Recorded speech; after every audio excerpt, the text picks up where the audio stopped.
महाराणा प्रताप की आपने बहुत सी कहानियां सुनी होंगी, किस्से सुने होंगे और उनके भाले और तलवार के वजन के बारे में भी सुना होगा।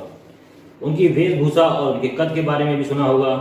नहीं सुना है तो हम बता देंगे। नमस्कार, मैं सतीश सिंह और आप देख रहे हैं चौचक टीवी। आज तारीख है 9 मई, जो गवाह है सूरवीर के पैदा होने की।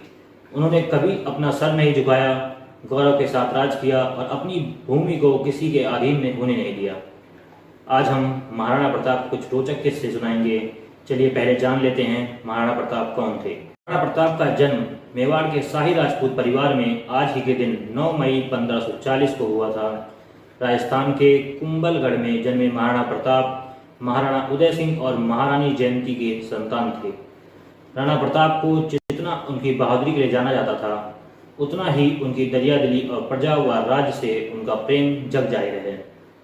हल्दी घाटी में मुगल शासक अकबर के खिलाफ लड़ा गया उनका युद्ध इतिहास के सबसे चर्चित युद्ध में से है। इस युद्ध में अपनी छोटी सी सेना के साथ उन्होंने मुगल की विशाल सेना को नाकों तले चने चबवा दिया था। महाराणा प्रताप युद्ध के वक्त हमेशा एक भाला अपने साथ रखते थे। इसका वजन 81 किलो था। वह इस भाले को एक हाथ से नचाते हुए दुश्मन पर टूट पड़ते थे। युद्ध के वक्त महाराणा प्रताप 72 किलो का कवच पहनते थे। इतिहासकारों के अनुसार महाराणा प्रताप के भाले, कवच, ढाल और 2 तलवारों का वजन कुल मिलाकर 208 किलो होता था। महाराणा प्रताप के हथियार इतिहास के सबसे भारी युद्ध हथियारों में शामिल हैं। महाराणा प्रताप की विशाल काया थी। उनकी लंबाई 7 फुट 5 इंच थी। आइए चलते हैं उनके जीवन के रोचक किस्सों की ओर। एक बार महाराणा प्रताप को हराने के लिए मुगल बादशाह अकबर अपनी विशाल फौज के साथ मेवाड़ पहुंचा।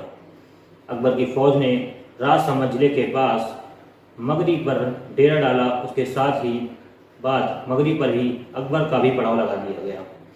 अकबर ने महाराणा प्रताप को ललकारा था।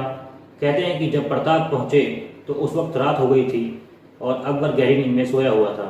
अपने उसूलों के लिए पहचाने जाने वाले महाराणा प्रताप सोए हुए शत्रु पर हमला करना ठीक नहीं समझा। हालांकि यह बताने के लिए कि महाराणा प्रताप उनकी ललकार पर युद्ध के लिए आ पहुंचे थे, उन्होंने अकबर की मूंछ काट ली थी। मित्रों, सन 1576 ईस्वी में हल्दी घाटी का युद्ध शुरू हो गया। शहंशाह अकबर के अंदर महाराणा प्रताप का इतना खौफ था कि वह युद्ध में खुद नहीं गया, बल्कि अपने चहेते बहलोल खान को युद्ध में भेज दिया। बहलोल खान का सामना अभी तक ऐसे राजाओं के साथ हुआ था जो उसे कमजोर थे। वह महाराणा प्रताप से परिचित नहीं था। बहलोल खान यह नहीं जानता था कि महाराणा प्रताप के सामने उसके जैसे 10 बहलोल खां भी कुछ नहीं थे। युद्ध में महाराणा प्रताप बहलोल खान के साथ बच्चों की तरह खेलने लगे। जब उनका मन भर गया तब उन्होंने बहलोल खान पर ऐसा प्रहार किया कि बहलोल घोड़े सहित 2 भागों में बट गया। 1576 में महाराणा प्रताप और अकबर की सेना के बीच युद्ध हुआ। अकबर की सेना को मान सिंह लीड कर रहे थे। बताते हैं कि मान सिंह के साथ 10,000 घुड़सवार और हजारों पैदल सैनिक थे, लेकिन महाराणा प्रताप 3,000 घुड़सवार और मुट्ठी भर पैदल सैनिक के साथ लड़ रहे थे। इस दौरान मान सिंह की सेना की तरफ से महाराणा पर वार किया, जिसे महाराणा के वफादार हकीम खान सूर ने अपने ऊपर ले लिया और उनकी जान बचा ली। उनके कई बहादुर साथी जैसे भामाशाह और झालामान भी इसी युद्ध में महाराणा के प्राण बचाते हुए शहीद हुए थे। महाराणा प्रताप का जिक्र आते ही सबसे पहले हल्दी घाटी के युद्ध पर चर्चा की जाती है। महाराणा प्रताप और अकबर के बीच दुश्मनी भारतीय इतिहास में 2 बड़े शासकों के बीच युद्ध की गाथा है। लेकिन आपको जानकर आश्चर्य होगा कि इस युद्ध के पीछे की असली वजह एक प्रेम कहानी भी थी। आपको यह जानकर हैरानी होगी कि अकबर की आंखों में महाराणा प्रताप से भी पहले चित्तौड़ आंख में किरकिरी की तरह चुभ रहा था। मेवाड़ पर अधिकार से ज्यादा अकबर को महाराणा प्रताप के पिता उदय सिंह की बात बेहद परेशान की। उन्होंने मांडू के सुल्तान बाज बहादुर को शरण दी थी। बाज बहादुर मुसलमान, उसे शरण मेवाड़ के हिंदू राजा उदय सिंह ने दी थी। यह भी हैरानी देखिए कि मुसलमान सुल्तान पर हमला मुसलमान अकबर ने किया। तो क्या थी प्रेम कहानी, ये जानते हैं। इस प्रेम कहानी में बाज बहादुर प्रेमी नायक, उसकी अनूठी प्रेमिका रानी रूपमती थी। तो खलनायक अकबर था। अकबर बाज बहादुर के पीछे बुरी तरह पड़ा था और उसने उस पर हमला तब किया। ऐसे में इस प्रेमी नायक को शरण मिली मेवाड़ के महाराणा के यहाँ। समय बदला, महाराणा बदले, लेकिन बाज बहादुर को शरण देने वाला मेवाड़ के महाराणा के प्रति अकबर कभी नहीं बदला। महाराणा प्रताप और अकबर की सेना के बीच लड़े गए हल्दी घाटी युद्ध के पीछे कहीं न कहीं इस प्रेम कहानी के बीच भी रहे थे। आपने महाराणा प्रताप के घोड़े चेतक के बारे में तो सुना है, लेकिन उनके एक प्रिय हाथी भी था जिसका नाम था राम प्रसाद। यहाँ हाथी अपनी स्वामी भक्ति और विलक्षण प्रतिभाओं के लिए प्रसिद्ध था। बता दें कि अल बदायूनी जो मुगलों की ओर से हल्दी घाटी के युद्ध में लड़ा था, उसने राम प्रसाद हाथी का उल्लेख अपने लिखे एक ग्रंथ में किया है। बदायूनी ने लिखा कि जब महाराणा प्रताप पर मुगलों ने चढ़ाई की, अकबर ने दो ही चीज़ों को बंदी बनाने के लिए मांग की थी, एक तो खुद महाराणा प्रताप और दूसरा उनका हाथी राम प्रसाद। राम प्रसाद हाथी इतना समझदार और ताकतवर था कि हल्दी घाटी के युद्ध में उसने अकेले ही अकबर के 13 हाथियों को मार गिराया था। राम प्रसाद को पकड़ने के लिए 7 बड़े हाथियों का चक्रव्यूह बनाया गया और उन पर 14 महावत को बैठाया गया, तब जाकर उसे बंदी बनाया जा सका। राम प्रसाद को बंदी बनाकर अकबर के सामने प्रस्तुत किया गया। अकबर ने उसका नाम बदलकर वीर प्रसाद रखा। मुगलों ने राम प्रसाद को गन्नों के साथ पानी दिया, पर राम प्रसाद ने 18 दिनों तक कुछ न खाया और न ही पिया। फिर वो हाथी मर गया। उसके मरने के बाद अकबर ने कहा था कि जिसके हाथी को मैं अपने सामने नहीं झुका पाया, उस महाराणा प्रताप को मैं क्या झुका पाऊंगा। अब ये कहना गलत नहीं होगा कि जिस देश में चेतक और राम प्रसाद जैसे जानवर हैं, उस देश को झुकाना असंभव है।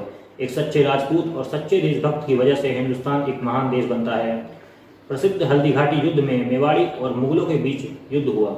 हल्दी घाटी में दोनों सेनाएं आमने सामने हो गईं। तब मुगल सैनिक भागने लगे। मेवाड़ी सेना ने पीछा किया।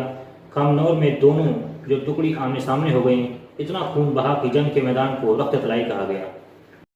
हल्दी घाटी के बाद महाराणा जब बचकर कुछ दूर पहुंच गए, उसी समय महाराणा को किसी ने पीछे से आवाज लगाई। वह नीला घोड़ा असवार। महाराणा पीछे मुड़े तो उनका भाई शक्ति सिंह आ रहा था। महाराणा के साथ शक्ति की बनती नहीं थी, तो उसने बदला लेने को अकबर की सेना ज्वाइन कर ली थी और जंग के मैदान में वह मुगल पक्ष की तरफ से लड़ रहा था। युद्ध के दौरान शक्ति सिंह ने देखा कि महाराणा का पीछा 2 मुगल घुड़सवार कर रहे हैं, तो शक्ति का पुराना भाई प्रेम जाग गया। उन्होंने राणा का पीछा कर रहे दोनों मुगलों को मारकर ऊपर पहुंचा दिया। हवा से बात करता घोड़ा चेतक का तो आपने नाम सुना होगा। चेतक महाराणा का सबसे प्रिय घोड़ा था। महाराणा ने चेतक की लगाम थामी और निकल लिए। उनके पीछे 2 मुगल सैनिक लगे हुए थे, पर चेतक की रफ्तार के सामने दोनों ढीले पड़ गए। रास्ते में पहाड़ी नाला बहता था। चेतक भी घायल था, पर छलांग मार नाला बांध गया और मुगल सैनिक मुंह ताकते रह गए। लेकिन अब चेतक थक चुका था, वह दौड़ नहीं पा रहा था। महाराणा की जान बचाकर चेतक खुद शहीद हो गया। हल्दी घाटी का युद्ध को प्रताप ने जीता था, इस बात के सबूत और साक्षी दोनों ही मिलते हैं। उदयपुर के राजस्थान विद्यापीठ विश्वविद्यालय के मीरा कन्या महाविद्यालय के एक प्रोफेसर डॉक्टर चंद्रशेखर शर्मा ने एक शोध किया। शोध में उन्होंने पाया कि हल्दी घाटी की 18 जून 1576 की लड़ाई में महाराणा प्रताप ने अकबर को हराया था। और शर्मा ने अपने रिसर्च में प्रताप की जीत के पक्ष में प्रमाण राजस्थान विद्यापीठ विश्वविद्यालय में जमा कराए हैं। शर्मा की खोज के अनुसार युद्ध के बाद अगले 1 साल तक महाराणा प्रताप ने हल्दी घाटी के आसपास के गांवों के जमीनों के पट्टे तामपत्र के रूप में बांटे थे, जिन पर एकलिंग नाथ के दीवान प्रताप के हस्ताक्षर हैं। उस समय जमीनों के पट्टे जारी करने का अधिकार सिर्फ राजा का ही होता था, तो साबित करता है कि प्रताप ही युद्ध जीते थे। डॉक्टर शर्मा ने शोध किया है कि हल्दी घाटी युद्ध के बाद मुगल सेनापति मान सिंह व आसिफ खान की युद्ध हारने से अकबर नाराज हुए थे। दोनों को 6 महीने तक दरबार में नहीं आने की सजा दी गई थी। शर्मा कहते हैं कि अगर मुगल सेना जीते होते तो अपने प्रिय सेनापतियों को दंडित नहीं करते। इससे साफ जाहिर है कि महाराणा ने हल्दी घाटी के युद्ध को संपूर्ण शौर्य के साथ जीता था। अपने जीवन में उन्होंने 10 ऐसे वाक्य बोले जो आज भी काल की पराकाष्ठा पर एकदम सही उतरते हैं। पहला कि समय इतना ताकतवर होता है कि एक राजा को भी घास की रोटी खिला सकता है। मनुष्य के गौरव का आत्मसम्मान उसकी सबसे बड़ी कमाई होती है, इसलिए उनकी रक्षा करनी चाहिए। जो लोग अपने व अपने परिवार के साथ राष्ट्र के बारे में भी सोचते हैं, वही सच्चे नागरिक होते हैं। तब तक परिश्रम करो जब तक तुम्हें तुम्हारी मंजिल न मिल जाए। अधर्मी आदमी का विनाश करना पूरी मानव जाति का कर्तव्य है। जो अत्यंत विकट परिस्थितियों में भी हार नहीं मानते हैं, वह हार कर भी जीत जाते हैं। जो सुख में अधिक प्रसन्न और विपत्ति में झुक जाते हैं, उन्हें ना तो सफलता मिलती है और ना ही इतिहास उन्हें याद रखता है। अगर सांप से प्रेम करोगे तो भी वह अपने स्वभाव अनुरूप कभी न कभी डसेगा ही। शासक का पहला कर्तव्य अपने राज्य का गौरव और सम्मान बचाए रखना होता है। अपना गौरव, मान, मर्यादा और आत्मसम्मान के आगे जीवन की भी कोई कीमत नहीं है। महाराणा प्रताप के जितने भी किस्से सुनाए कम ही हैं। उनका जीवन शौर्य से भरा हुआ है। जरूरत है हमें उनसे सीखने की, क्या होता है आत्मसम्मान। ऐसे ही वीर योद्धाओं से बनता है भारत। महाराणा प्रताप को सिर्फ एक जाति के अनुसार देखना कतई गलत होगा। क्योंकि उन्होंने हर समाज के लोगों को साथ लेकर चले थे और युद्ध भी सबके लिए लड़ा था। भारत का अभिमान और गौरव है महाराणा प्रताप। आज के लिए बस इतना ही। जाते जाते चैनल को सब्सक्राइब करना भूलना मत।